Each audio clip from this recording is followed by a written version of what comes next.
પાટણ જિલ્લા આમ આદમી પાર્ટી દ્વારા આજરોજ પાટણ નગરપાલિકાના ચીફ ઓફિસરને પાટણ શહેરના 23 ધાર્મિક સ્થળોને દબાણ દૂર કરવા પાટણ નગરપાલિકાએ આપેલી નોટિસ બાબતે આવેદનપત્ર આપી માંગ કરી છે કે પાટણ શહેરમાં 23 પૈકી એક પણ ધાર્મિક સ્થળોને હાનિ ના પહોંચાડવા રજૂઆતો કરી હતી।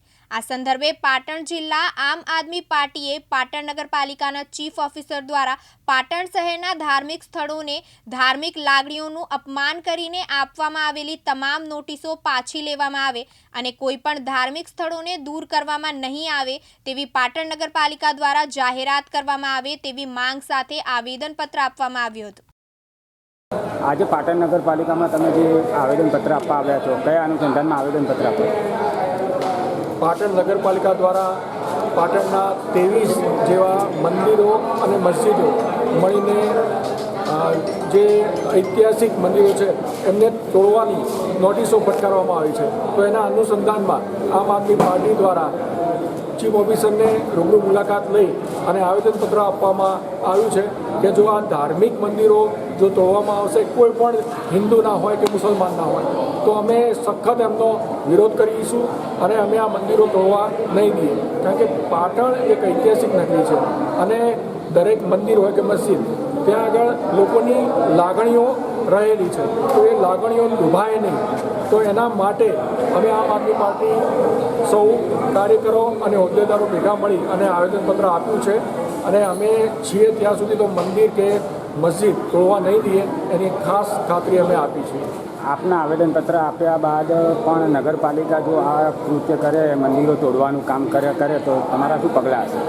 અમે કલેક્ટર સાહેબ, મુખ્યમંત્રી સુધી જવું પડે તો અમે જઈશું અને ભૂખ હડતાલ ઉપર બેસવાની જરૂરિયાત પડે તો પણ બેસીશું।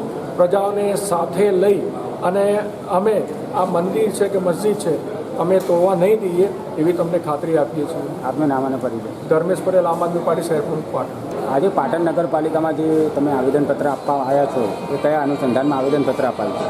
થોડા સમય અગાઉ પાટણ નગરપાલિકા દ્વારા પાટણમાં 23 જેટલા ધાર્મિક સ્થળોને અમુક પુરાવા રજૂ કરી અને જો પુરાવા રજૂ નહીં હોય તો એ તમામ ધાર્મિક સ્થળોને દૂર કરવામાં આવશે તેવી નોટિસો મંદિરે અને મુસ્લિમ સમાજની 2-3 કબરોમાં પણ લગાવવામાં આવી હતી। ત્યારે આ બાબતે આમ આદમી પાર્ટી દ્વારા આ બાબતનો સખત વિરોધ કરવામાં આવ્યો છે।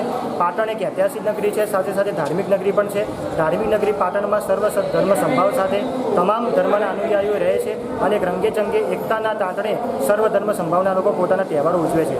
આજે ખરેખર પાટણની ધાર્મિક નગરીમાં નગરપાલિકા પોતાના વૈચારિક રીતે જે ભાજપ જે નગરપાલિકામાં છે હિન્દુત્વની વાતો કરે છે ને એક બાજુ નગરપાલિકામાં મંદિરો તોડવાની વાતો કરે છે, તેના વિરોધમાં આજે અમે આમ આદમી પાર્ટી દ્વારા આવેદનપત્ર આપ્યું છે।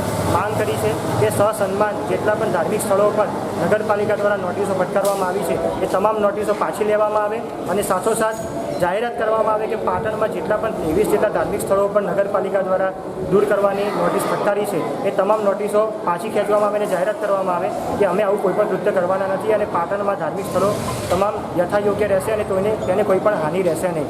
સાથોસાથ નગરપાલિકાના ચીફ ઓફિસર સાહેબને બી ચીમકી પણ આપી છે કે જો ખરેખર નગરપાલિકા આ બાબતે પગલાં નહીં ભરે અને જો ખરેખર મંદિર તોડવા તરફ આગળ વધશે તો આમ આદમી પાર્ટીના તમામ હોદ્દેદારો, કાર્યકર્તાઓ, નિષ્ઠાવાન સૈનિકો તમામ મોરચે લડત લડી લેવા તૈયાર છે।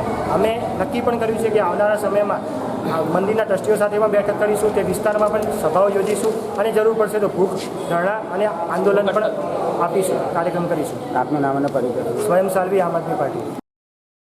કેમેરામેન હાર્દિક સોલંકી સાથે ઉપેશ પંચાલ, દિવ્યાંગ ન્યૂઝ, પાટણ।